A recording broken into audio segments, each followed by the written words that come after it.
They say some objects carry the weight of their history. Forgotten by time, left to gather dust, they sit silently, watching, waiting. But some objects should never be found, never touched. And among them was a doll, a porcelain doll with eyes so lifeless, yet so aware. What began as a simple relic in an old shop would become the source of unspeakable terror. This is the story of the doll no one could escape. In a quiet, unassuming town, nestled between thick, shadowy woods, there lived an elderly woman named Clara. Clara ran a tiny antique shop filled with relics of the past, aged clocks, dusty books, and forgotten toys. One particular item sat prominently in the corner, a porcelain doll with glassy, lifeless eyes.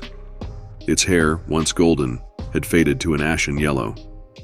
The doll seemed wrong. Customers avoided it, often remarking that it felt as though the doll was watching them. But Clara never sold the doll. She kept it for a reason, a secret she had never shared. She claimed the doll was her late daughter's favorite toy. But late-night visitors to the shop often reported hearing whispers. Some even swore they saw the doll move, its head subtly turning toward the door as they entered. Clara denied these claims, but her pale face and trembling hands told another story. One fateful day, a young couple entered the shop. They were drawn to the doll, its eerie charm oddly mesmerizing. Despite Clara's protests, they purchased it. That night, the doll sat on a shelf in their living room, its lifeless eyes reflecting the flickering light of the television. But something about the room felt different, colder. The couple soon noticed strange occurrences. At night, they would hear faint footsteps echoing through the halls, though no one was there. Objects moved on their own. A vase toppled, books fell from shelves, and lights flickered inexplicably. Worst of all, the doll seemed to change positions. Sometimes it would be turned toward the hallway, as if waiting for someone to pass. One stormy night, the wife awoke to the sound of soft laughter. Thinking it was the television, she went downstairs, only to find the doll sitting on the coffee table, staring directly at her. The air grew icy, and as she stepped closer, she swore the doll's lips moved. A whisper, faint but clear. "You can't leave." Terrified, the couple decided to get rid of the doll. They threw it into a bonfire in their backyard, watching as the flames consumed it. But just as they began to relax, a chilling realization dawned on them. The faint laughter hadn't stopped.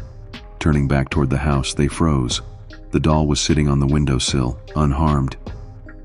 No one knows what happened to the couple after that night. The house stands abandoned, windows boarded up. But locals still report strange occurrences. Some claim to hear laughter when passing by. Others say they've seen the doll sitting in the window, waiting patiently for its next owner. They say some objects are cursed, carrying with them the pain and malice of past owners. The doll remains a mystery, a reminder that some things are better left untouched, and some secrets are meant to stay buried. Over time, the doll became the stuff of local legends. Teens dared each other to approach the house, leaving trinkets or food on the porch as offerings. Some swore they saw the doll's eyes blink, while others claimed their offerings disappeared by morning. One boy who touched the doorknob was later found wandering the woods, muttering incoherently about a voice in the dark. Years later, a traveling antiques dealer came across the house, unaware of its reputation. Drawn to the doll's craftsmanship, he took it with him. Almost immediately, strange events began to plague his travels. His car would break down on empty roads. He would wake up to find the doll sitting on his bedside table, though he left it locked in a case. One night, he tried to sell it at an auction, but no one bid. The room grew colder, and the lights flickered as whispers filled the air. Desperate, the dealer returned to the house and left the doll on the porch, hoping to rid himself of its curse. As he drove away, his rearview mirror revealed a chilling sight. The doll was no longer on the porch but standing in the middle of the road, watching him leave. That was the last time anyone saw the antiques dealer or his car. The doll remains a dark mystery, its origins unknown. Some say it belonged to a grieving mother who cursed it with her sorrow. Others believe it is an ancient relic, housing a restless spirit.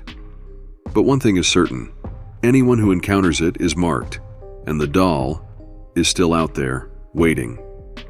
Perhaps the next time you see an antique shop, a flea market, or an old forgotten house, you'll think twice before picking up something that calls to you. Because sometimes, objects are more than just things. They're waiting, watching, and hungry for a new home. Beware the doll. Beware what might be waiting for you. The doll still waits, patient and unyielding. Those who have crossed its path are gone, their stories swallowed by whispers in the dark. But the doll remains, its cracked smile a promise, its glassy eyes unblinking, and maybe, just maybe, it's waiting for someone like you. Because cursed things don't just disappear, they find a way back. They always do. You might think the story ends here, that the doll has returned to its prison, its thirst for fear and chaos satisfied. But stories like this don't have endings. They only spread, creeping into new homes, new lives, and maybe yours. You may think the doll is trapped here, left to gather dust and fade away. But cursed objects are never truly forgotten. They wait. They bide their time.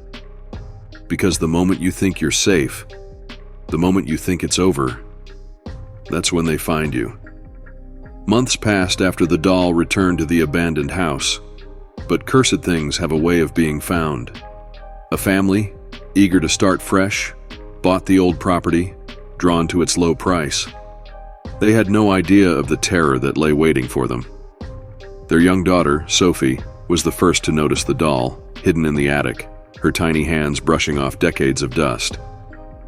At first, Sophie loved the doll. She called it her special friend. She played with it, spoke to it, and even insisted it sit at the dinner table. Her parents thought it was harmless, just a child's imagination. But soon, they began to notice strange things.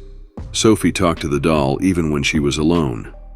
They heard her whispering at night, responding to something they couldn't hear. It wasn't long before the family realized the doll wasn't just a toy. The whispers they thought were Sophie's voice now echoed through the house when she wasn't even in the room. Doors slammed shut on their own, and shadows flickered across the walls, even when no one was near. The mother tried to throw the doll away, but every time, it reappeared, always sitting on Sophie's bed, waiting for her. By the time they realized the danger, it was too late. Sophie began to change. She stopped eating, stopped speaking, and spent all her time in her room with the doll. Her once bright laughter was replaced with blank stares and soft murmurs. The family tried to intervene, but something, or someone, was always watching. One night, the father woke to the sound of laughter echoing through the house. Soft, high-pitched, and chilling. Following the sound, he found Sophie standing in the living room, holding the doll. Her face was expressionless, her eyes empty.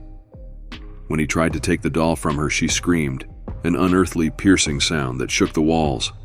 Lights flickered, and shadows danced violently as the doll's head turned, on its own. They fled the house that night, leaving everything behind, but even now, they say Sophie's laughter can still be heard echoing through the halls. And the doll, well, the doll remains, waiting for the next family to claim it. Months later, the house was sold again, this time to a young woman named Emma, who planned to renovate it. She found the doll sitting in the attic, its lifeless eyes glinting in the dim light. Thinking it was valuable, she brought it downstairs, placing it on the mantelpiece. Emma dismissed the strange noises at first, chalking them up to the creaks of an old house. But the doll's curse was patient. It didn't need to act immediately. It only needed time. The doll's story isn't over. It never is. Some objects carry the weight of evil, an evil that can't be destroyed, only passed on. So the next time you find something old, something forgotten, remember this. Not all treasures are worth keeping, and some should be left alone, forever.